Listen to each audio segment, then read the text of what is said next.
আমি আজও মনে করতে পারি সেই রাতটার প্রতিটি শব্দ, প্রতিটি শ্বাস, প্রতিটি পদক্ষেপ। অন্ধকারটা যেন দম বন্ধ করে দিচ্ছিল। আর সেই সিঁড়িঘর, হ্যাঁ, ঠিক সেই সিঁড়িঘর যেখানে প্রতিদিন হেঁটে যেতাম, হঠাৎ একদিন তা হয়ে উঠল মৃত্যুর ফাঁদ, কান্নার প্রতিধ্বনি আর অদৃশ্য কোনো উপস্থিতির শ্বাস প্রশ্বাসে ভরা। আমি থাকি শহরের এক পুরনো বাসায়, 4 তলা বাড়ি, ভেতরে স্যাঁতস্যাঁতে গন্ধ আর উঠোন ভরা অন্ধকার। সেদিন রাত প্রায় 11টা বেজে গেছে। বন্ধুর বাসা থেকে ফিরছিলাম। লিফট তখন থেকেই নষ্ট, তাই সিঁড়ি দিয়ে উঠতে হলো। সেই সিঁড়িঘরটা ছিল অদ্ভুত। নিচতলায় নেমে এলে যেন মনে হতো কারোর ফিসফিসানি কানে লাগছে। আমি প্রতিদিনই যেতাম, কিন্তু সেদিন সিঁড়ির দেওয়ালে হঠাৎ দেখলাম হাতে লেখা কিছু শব্দ। ফিরে যাস না, শেষ রাত আসছে। আমি থেমে গেলাম। বুকের ভেতর যেন কেঁপে উঠল। কে লিখল? কখন লিখল? কাল তো ছিল না। সিঁড়ির প্রথম মোড়ে হঠাৎ শুনলাম চাপা কান্নার শব্দ। অদ্ভুত এক নারী কণ্ঠ, যেন বুক ফেটে যাচ্ছে, আমার কেউ যেন সাহায্য চাইছে। আমার গলা শুকিয়ে গেল, চোখে জল চলে এলো অকারণে। মনে হচ্ছিল কারোর দুঃখ আমার বুক ছেড়ে দিচ্ছে। পা কাঁপতে কাঁপতে উপরে উঠলাম। প্রতিটি ধাপে সেই কান্না কাছে আসছিল, আবার মিলিয়ে যাচ্ছিল। মনে হচ্ছিল কেউ সিঁড়ির ছায়ায় বসে কাঁদছে, অথচ তাকে দেখা যাচ্ছে না। দ্বিতীয় তলার কাছে পৌঁছে দেখি দেওয়ালে হঠাৎ একটা ছায়া। আমি একা ছিলাম, কিন্তু ছায়াটা দাঁড়িয়ে আছে সিঁড়ির মোড়ে, মাথা নত করে যেন ভাঙা গলায় ফিসফিস করছে, থেমে যা, উপরে যাস না। আমি স্থির হয়ে গেলাম, কিন্তু যখন চোখ মুছে আমার তাকালাম, তখন ছায়াটা আর নেই। তবু মনে হচ্ছিল সে আমার পেছনেই আছে। তৃতীয় তলায় ওঠার সময় হঠাৎ শুনলাম কারোর পায়ের শব্দ।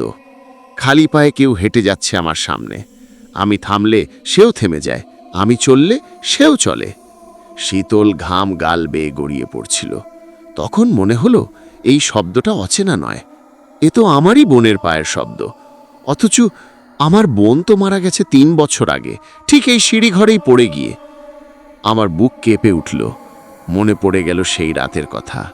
শেষ রাতেই বোনটা সিঁড়ি দিয়ে নামছিল, হঠাৎ বিদ্যুৎ চলে যায়। সিঁড়িঘরটা তখন পিচকালো অন্ধকার।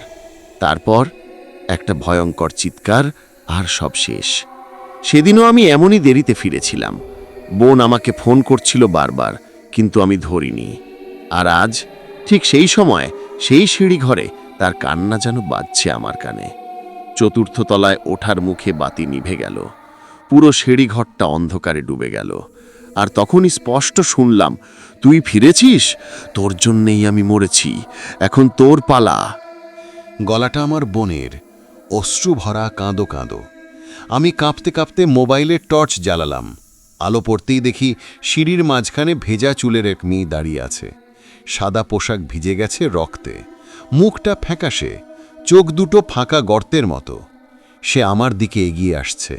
আমি পিছাতে চাইছিলাম, কিন্তু পা নড়ছিল না। বোনের মুখটা ভেসে উঠল চোখের সামনে।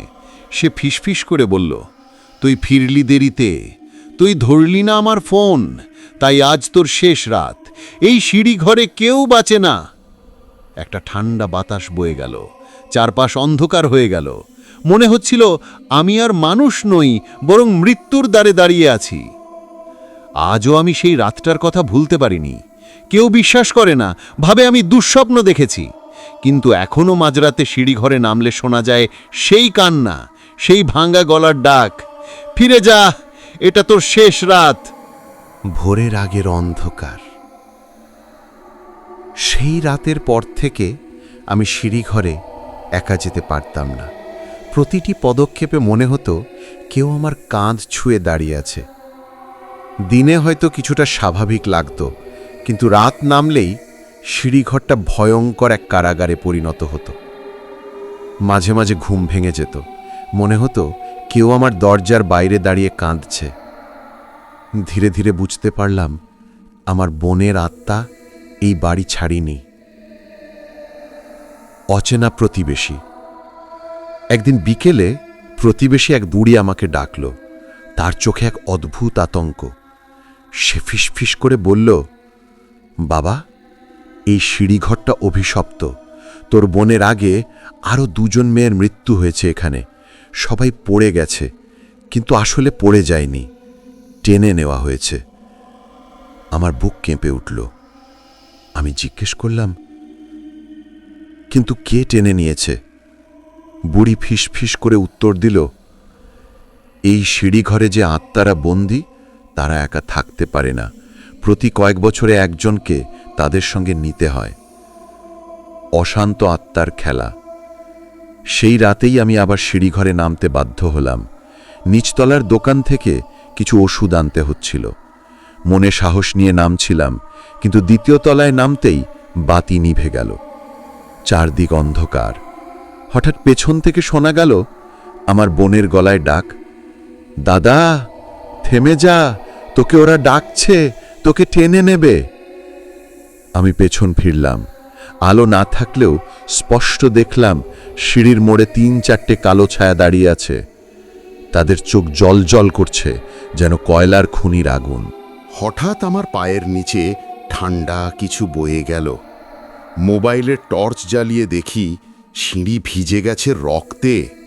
প্রতিটি ধাপে পা রাখলেই চপচপ শব্দ হচ্ছিল। আমি শ্বাসরুদ্ধ হয়ে দাঁড়িয়ে থাকলাম, আর তখনই সেই কালো ছায়াগুলো একসঙ্গে ফিসফিস করে উঠল, এবার তোর পালা, তুই মরবি, এই সিঁড়ি ঘর ছাড়বি না। আমার মাথা ঘুরতে লাগলো, শরীর অবশ হয়ে আসছিল। শেষ রাতের সত্য। হঠাৎ যেন এক ঝলক স্মৃতি চোখের সামনে ভেসে উঠল। সেদিন, যেদিন আমার বোন পড়ে গিয়েছিল, আমি ভেবেছিলাম ও দুর্ঘটনায় মারা গেছে, কিন্তু এখন বুঝলাম ওকে কেউ ঠেলে ফেলে দিয়েছিল। ওরা, সেই কালো আত্মারা। বোনটা এখনো কাঁদছে, কারণ ও জানে এই সিঁড়িঘরে তার আত্মা আটকে গেছে, আর এখন তারা আমাকে চাইছে। অদৃশ্য হাত। আমি দৌড়ে ওপরে উঠতে চাইছিলাম, কিন্তু হঠাৎ ঠান্ডা অদৃশ্য হাত আমার গলা চেপে ধরল। নিঃশ্বাস বন্ধ হয়ে আসছিল। চোখের সামনে শুধু আমার বোনের মুখ ভেসে উঠল। ও কাঁদছে, চিৎকার করছে, না, ওকে ছাড়ো, ও আমার দাদা, ওকে নিও না। তারপর হঠাৎ সব নিস্তব্ধ হয়ে গেল। হাতটা সরে গেল। আমি হোঁচট খেয়ে দরজার সামনে পড়ে গেলাম। বুক ধরফর করছিল। ভোরের আলো ফুটে উঠছিল ধীরে ধীরে। বুঝতে পারলাম বোনটা আমাকে বাঁচিয়েছে।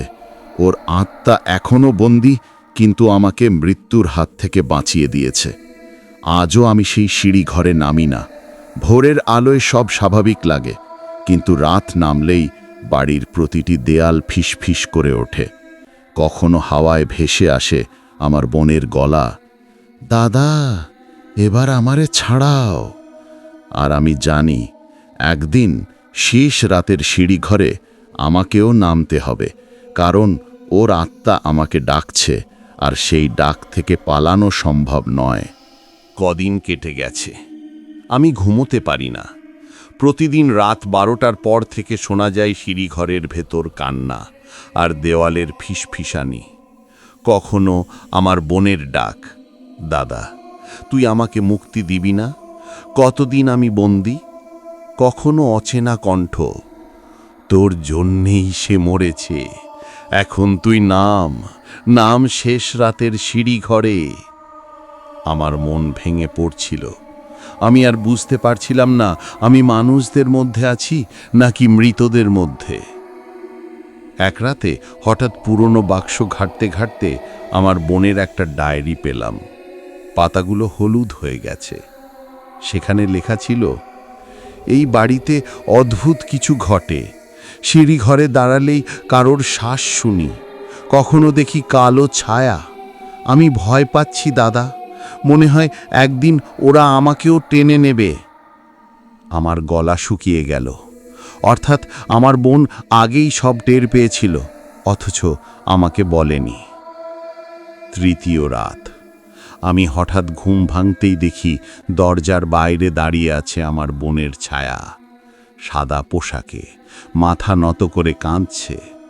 সে ফিস করে বলল, দাদা, ওরা আমার আত্মাকে বন্দি রেখেছে, আমাকে ছাড়াতে হলে তোকে নামতে হবে শেষ রাতের সিঁড়ি ঘরে।